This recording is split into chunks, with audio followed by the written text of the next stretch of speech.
Jumpin In, delivered to your door by the wine cellar, Douglas. Hello. Good evening. And welcome.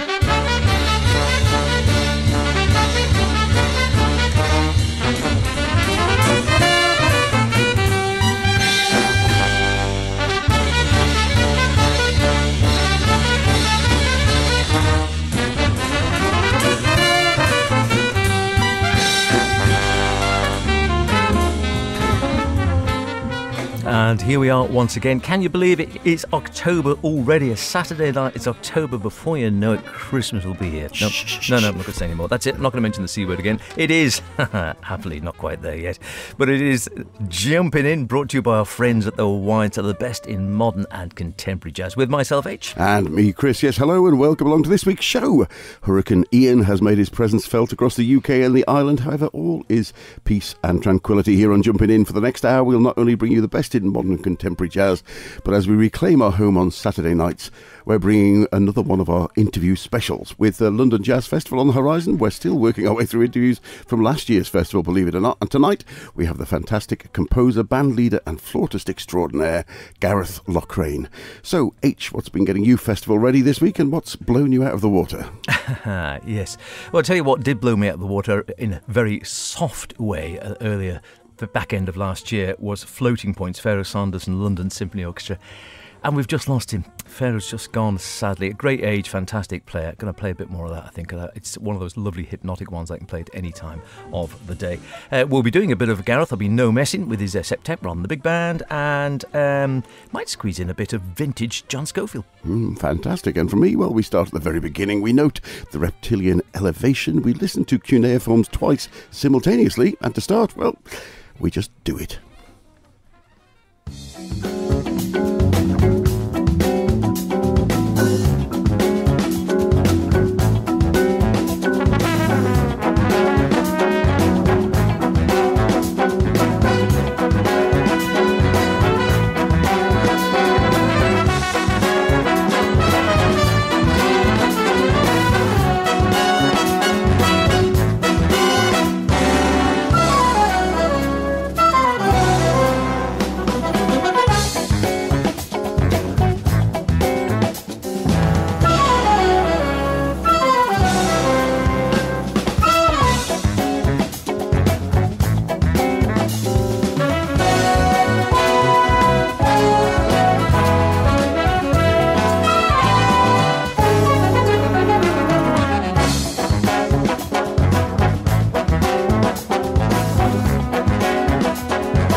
duet from the fantastic Fist Fight of the Barn Dance from the big band of our guest this evening, Gareth Lockrane. And what a great band it was indeed. Best of British with people like Paul Booth in the sax section, Mark Nightingale and Barnaby Dixon in the trombones, Steve Fishwick, Henry Collins on the trumpets, Mike Outram on the guitar, the ubiquitous Ross Stanley on piano, Fender Rhodes and Hammond B3, and many, many others. And we, in fact, saw that band at last year's Jazz Festival in the Spice of Life. If you don't know it, fantastic little Victorian pub just off Cambridge Circus. It's called Moore Street, but it's behind the theatre where Harry Potter is on, if you know what I mean. And they have a concert cellar room, and it was like a private club to ourselves because of the just slight easing of restrictions for COVID. But we'll hear more from Gareth later on. We certainly will, yes, in a slightly noisy environment because the place was packed. As you can imagine, it's not a huge room. By the time you got the big band in and then the guests in as well, the two were virtually sort of one, more or less. You're almost in the big band, which gave it an added air of excitement. But I know for some of our gang, that was the gig of the weekend. It was so joyous. There was so much energy. The music and the playing, the arranging was fantastic as well. And we reflected on that a little bit with Gareth in a few minutes. Another band who's had all sorts of different venues, played in lots of venues, played in lots of big bands, small bands, trios, solos. His latest album is a solo outing, John Scofield, and I think we played a little from that a week or two back. But earlier in the year, I came across, I think when we were in Belgium, something which had just been, it was a re-release of some of his very early work on Enja Jazz Classics, John Scofield Live, with a classic quartet, Richie Barrack on piano, George Maratz at the bass, Joe LaBarbera at the drums, and this is Air Pakistan.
Yes, indeed. I'd have to agree with that. Recorded live at the Domicile Munich on November the 4th, 1977. The John Scofield Quartet of that time.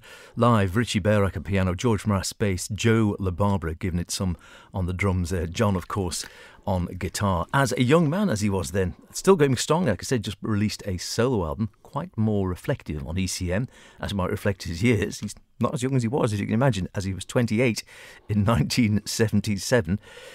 And Chip Stern, no, 1979, I beg your pardon, Chip Stern writing on the liner notes says this really, that spirited soloing and studio savvy stand as trademarks of the 28-year-old guitarist.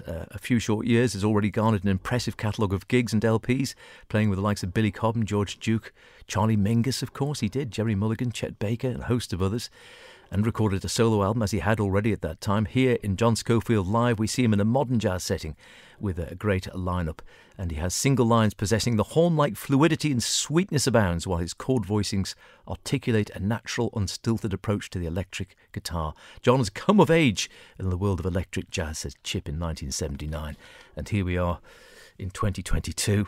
And he's still of age, playing great stuff and going great guns. And long may he continue, but sounding on fine form there back in 1979. And truthfully, he can still rock out as well, I think. Certainly can. The last album is reflected mainly because it was a lockdown project. I think Eddie's playing with himself, if you'll pardon the expression. But it is certainly, not the first great jazz person to do that, as Bill Evans would be testament. And he's another one who always reinvents himself. Every album's been something different, hasn't it? Sometimes funk, sometimes with horns, sometimes quiet stuff. He's done an acoustic album, etc., etc. Etc. And next to me now, a track from Reminiscence, picked up as one of the best 2018 Swedish jazz albums from pianist Adam Forkelid. Here's New Beginning.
Some atmospheric shakers there, and the drummer at the end of that. A lovely new beginning from reminiscence from pianist and composer Adam Forkelid, someone who no doubt we'll be hearing more from in the future, and someone who has a great recorded past and a great future was the very band that opened the show, Gareth Lockrane, and we managed to catch up with him after watching a fantastic set, as we said, in the Spice of Life in London.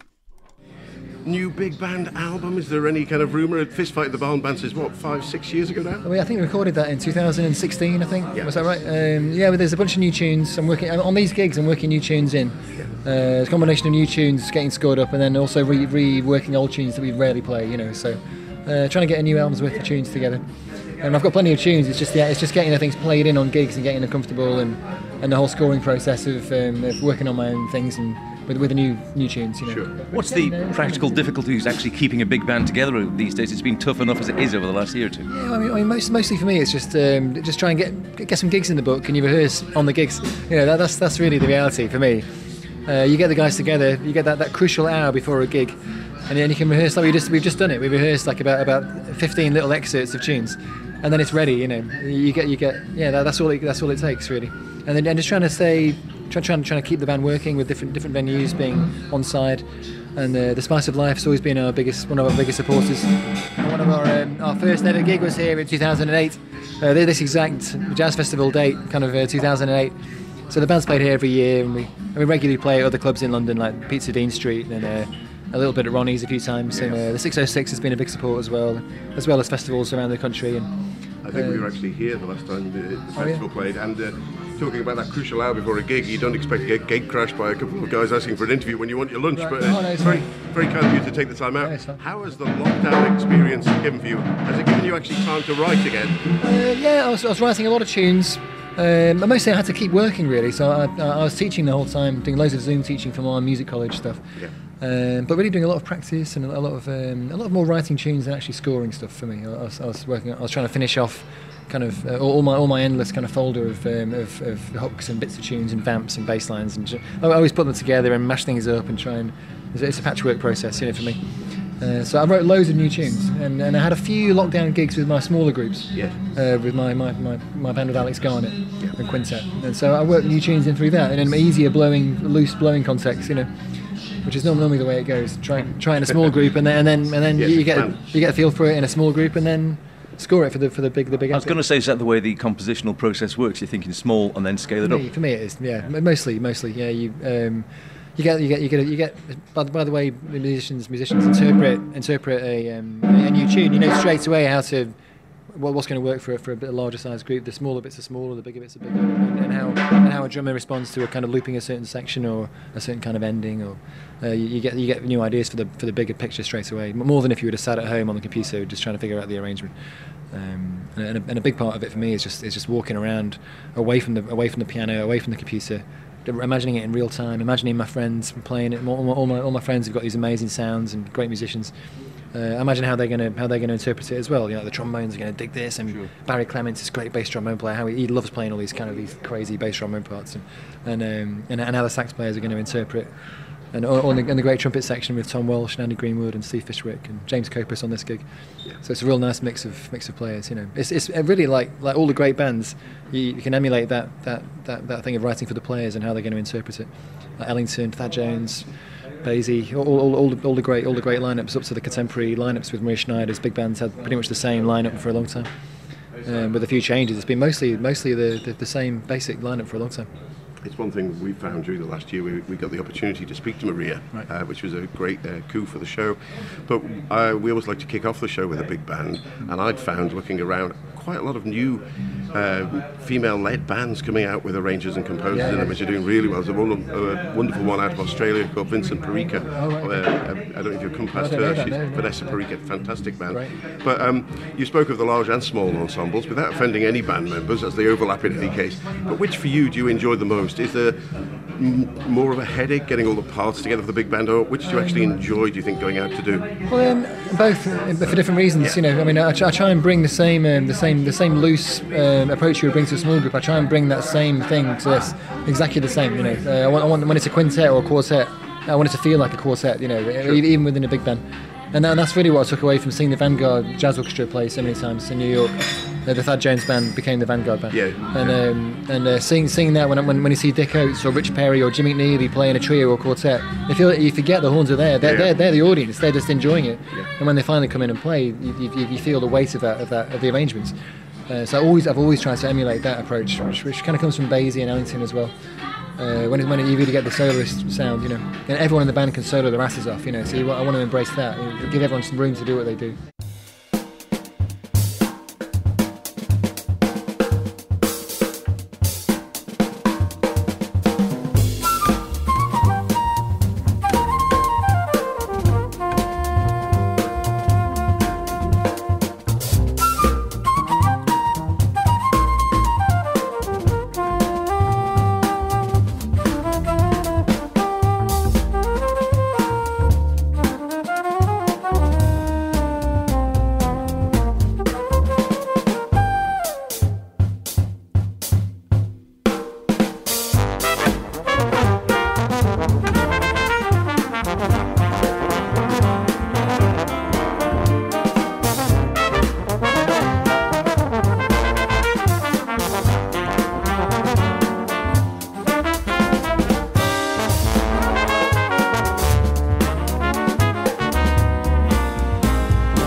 So you've still got the echoes of the greats in your head, the likes of Duke and... Oh, totally. I mean, for me, my listening thing always goes back to what I've always been into is the Ellington stuff, and then Oliver Nelson, Quincy Jones, Don Sebesky, Thad Jones, Bob Brookmeyer. You know, they're, all my life I've had those around. You know, and I always go back to it. It's endlessly inspiring. Duke Pearson, I love Duke Pearson's writing for various lineups, and Oliver Nelson's a big one. I think he's really underrated as a compositional kind of force. You know. Sure. I was always disappointed, I loved when Oliver Nelson did all those scores in the 70s for Ironside and some of those other it's classic. You can't find it. You can't find any recordings of it, but it's fantastic stuff. You just got to get the box sets, get the DVDs. That's the only way you can do it. But all those guys, like J.J. Johnson was on that scene in LA, and who else? I'm trying to think now. Don Ellis, was he more? Yeah, was he more LA or New York? He was more LA, I think. But, right. Yeah. But all those guys that crossed over, the jazz guys that kind of made a big impact on the LA studio scene in that era. You mentioned, of course, the great clubs in the States, some of which, sadly, we've seen I know. COVID polish off, and we just hope the new ones pop up in their wake. Yeah. But the London scene still seems to be coming back really Yeah. healthily. The state of the musician scene is incredible, and the audiences seem really up for a collective experience coming out of COVID. So that's been really refreshing. Whenever every gig I've done since lockdown has been a really positive experience with the audience. Everyone's really engaged, and there's another level of the audiences and musicians being hungry for it again. You know, I've generally found that's not just small talk. It really feels like that. I had a run of gigs with with Nicky Isles' big band. Yes. And talking about Maria Schneider before, sorry. But Nicky's big band has been fantastic, you know. So we had a few gigs with that, and that's talking about female-led big bands. Her writing is stunning, you know, sublime writing, and that feels like a culmination of all the projects she's led over the last 20, 30 years that have arrived at this. With all the relationships she's got with certain players in the band, and Mike Walker and Andy Scofield, and with some of the younger players in my generation as well. I'm not young anymore.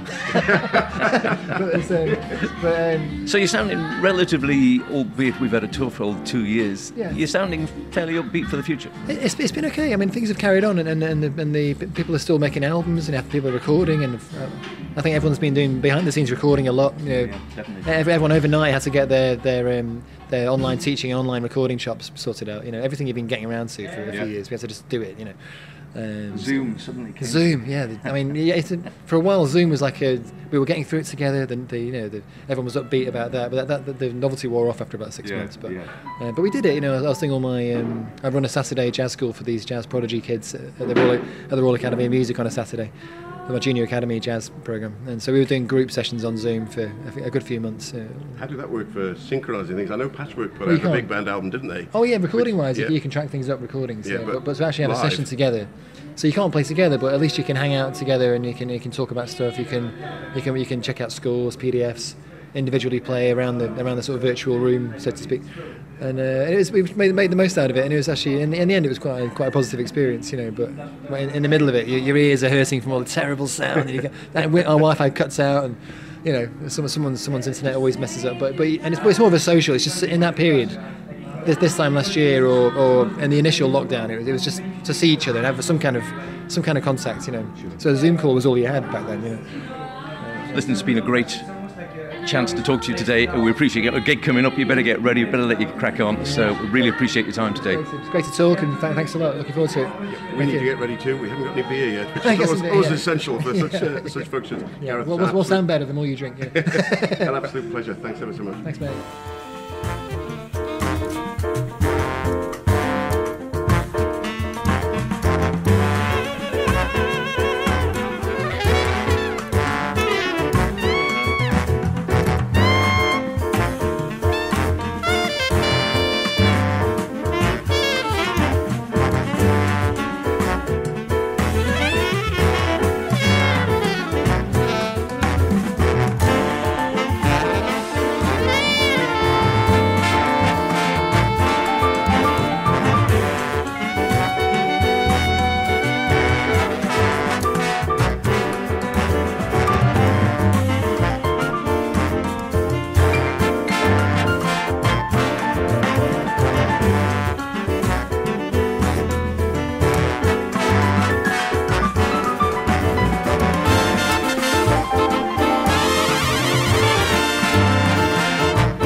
Jumping In with the Wine Cellar, stockist of the largest range of wines, beers, spirits and cocktails on the island.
Beautiful stuff. Really enjoyed that one over the last year or so. Floating Points, Pharaoh Sanders and the London Symphony Orchestra, played in memory of Pharaoh, who sadly passed away a few days ago. Before that, many thanks to Gareth Lockrane, of course, in the lively Spiced Life down in Soho. Terrific stuff, and thanks for talking to him. Looking forward to LJF 2022. Indeed, and the track was The Rise of the Lizard People from Glimpses of Truth, the fantastic 2021 album from Ivo Neame and Nathaniel Facey.